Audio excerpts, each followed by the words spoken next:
Welcome to A Year of War and Peace. I'm your host, Brian E. Denton. A Year of War and Peace is a daily, year-long, chapter-by-chapter reading of and meditation on Leo Tolstoy's epic novel, War and Peace. In these videos and podcasts, you'll be treated to a free reading of one chapter per day of the novel, plus a reflective essay I've written individually tailored to that day's chapter. These readings are offered for free, though if you'd like to support me, you can do so in one of three ways. First, you could purchase my ebook, A Year of War and Peace. It features the entire novel, plus all of my reflective essays, and it's only $2.99 on Amazon.com. You could also become a patron at patreon.com/Brian E. Denton. If you sign up there, you'll receive a sonnet once a month, plus a link to an ebook of my collected sonnets.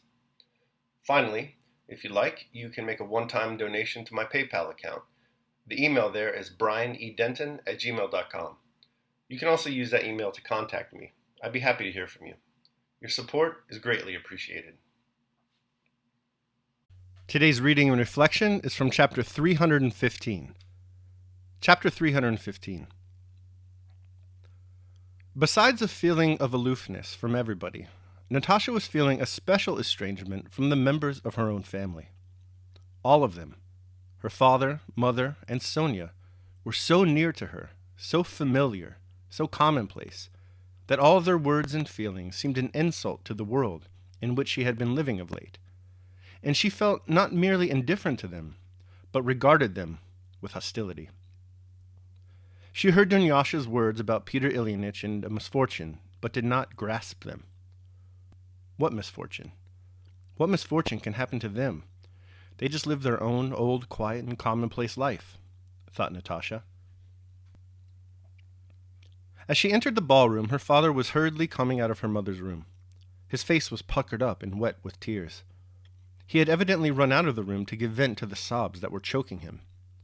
When he saw Natasha, he waved his arms despairingly and burst into convulsively painful sobs that distorted his soft, round face. Petya, go, she is calling. And weeping like a child, and quickly shuffling on his feeble legs to a chair, he almost fell into it, covering his face with his hands. Suddenly, an electric shock seemed to run through Natasha's whole being. Terrible anguish struck her heart. She felt a dreadful ache as if something had been torn inside her, and she were dying. But the pain was immediately followed by a feeling of release from the oppressive constraint that had prevented her from taking part in life. The sight of her father, the terribly wild cries of her mother that she heard through the door, made her immediately forget herself and her own grief. She ran to her father, but he feebly waved his arm, pointing to her mother's door. Princess Mary, pale and with quivering chin, came out from that room, and taking Natasha by the arm, said something to her. Natasha saw neither her nor heard her. She went in with rapid steps, pausing at the door for an instant, as if struggling with herself, and then ran to her mother. The Countess was lying in an armchair in a strange and awkward position, stretching out and beating her head against the wall. Sonia and the maids were holding her arms. Natasha! Natasha! Cried the Countess. It's not true. It's not true. He's lying. Natasha! She shrieked, pushing those around her away. Go away, all of you. It's not true. Killed! Ha! It's not true. Natasha put one knee on the armchair, stooped over her mother, embraced her, and with unexpected strength raised her, turned her face toward herself, and clung to her. Mummy, darling. I am here, my dearest Mummy, she kept on whispering, not pausing for an instant. She did not let go of her mother, but struggled tenderly with her, demanded a pillow and hot water, and unfastened and tore open her mother's dress.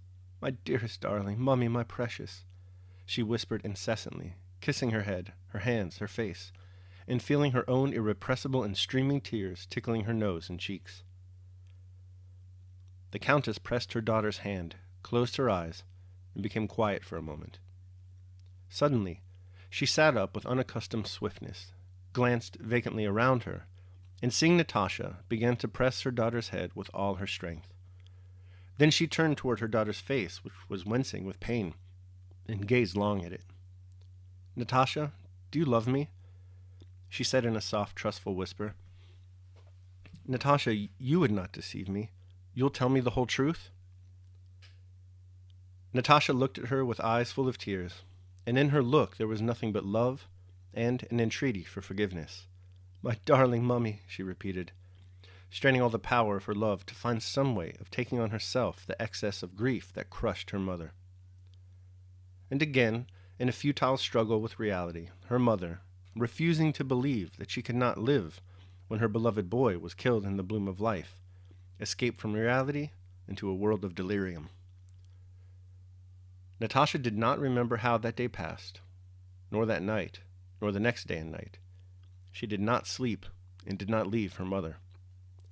Her persevering and patient love seemed completely to surround the Countess every moment, not explaining or consoling, but recalling her to life. During the third night, the Countess kept very quiet for a few minutes, and Natasha rested her head on the arm of her chair and closed her eyes, but opened them again on hearing the bedstead creak. The Countess was sitting up in bed and speaking softly. "How I am glad you have come. You are tired. Won't you have some tea?" Natasha went up to her. "You have improved in looks and grown more manly," continued the Countess, taking her daughter's hand. "Mamma, what are you saying?" "Natasha, he is no more.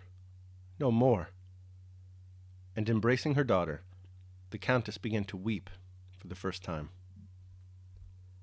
All right, that concludes my reading of chapter 315. I will now proceed to my reflection on the same. A Year of War and Peace, day 315, La Valle de Abisso Dolorosa. When Dante awakes from the fainting fit he suffers on the banks of the river Acheron, he strains his eyes to get a focused impression of his new surroundings. It's not a pretty sight. "I found myself upon the brink," he says, "of an abyss of suffering filled with the roar of endless woe." Roar of endless woe.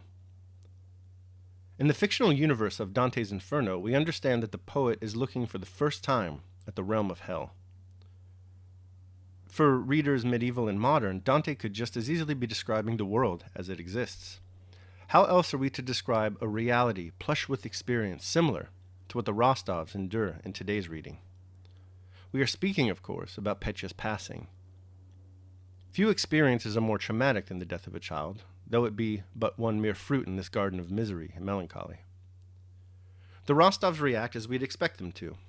The Count loses himself in horrible sobs, the Countess envelops herself in denial, Natasha feels a dreadful ache as if something were being torn inside her and she were dying.